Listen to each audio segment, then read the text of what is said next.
It was the British Prime Minister, former British Prime Minister Hal Macmillan, who was once asked what could possibly knock his government off course, and he replied, "Events, my dear boy, events."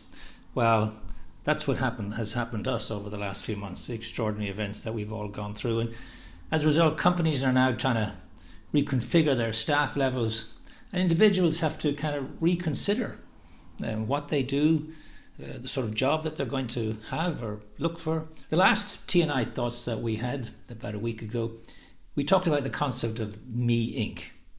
and the responsibility that we all have to look after our own careers and not to be dependent on other people or even other events. And we've seen what's happened there. We have to create our own kind of career playbook. We have to develop our own personal brand. We have to figure out how can we use networks, how can we build our networks and use our networks during this period. That's good for individuals, but what about companies? What should they do? Well, I think they should really embrace networking as a core kind of theme within the culture of the organization. It's all about enthusing people and encouraging people, incentivizing people, measuring people, rewarding them to be good at networking. And there's a kind of a few reasons for that. Firstly, frankly, we can't go it alone. Opportunities don't float around on clouds. Opportunities are attached to people. So if you're looking for an opportunity, you're looking for people. And secondly, there's more smart people outside your organization than inside your organization.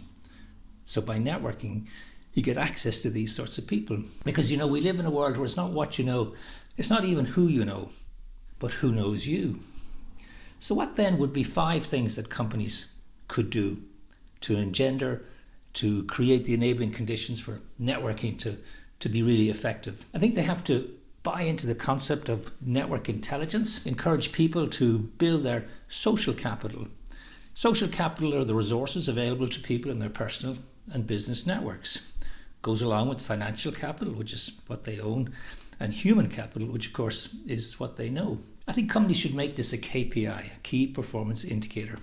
I think people should be assessed and rewarded and compensated on doing this.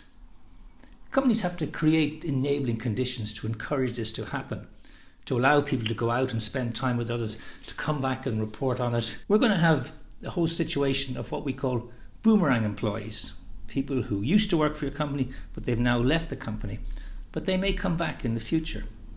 So another initiative is companies should set up networks, alumni networks, or even you might call them diaspora networks of people who used to work for the company.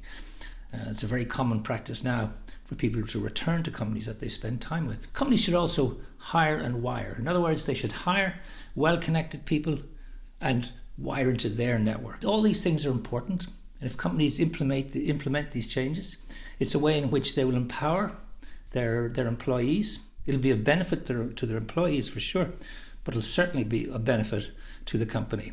The classic win-win situation.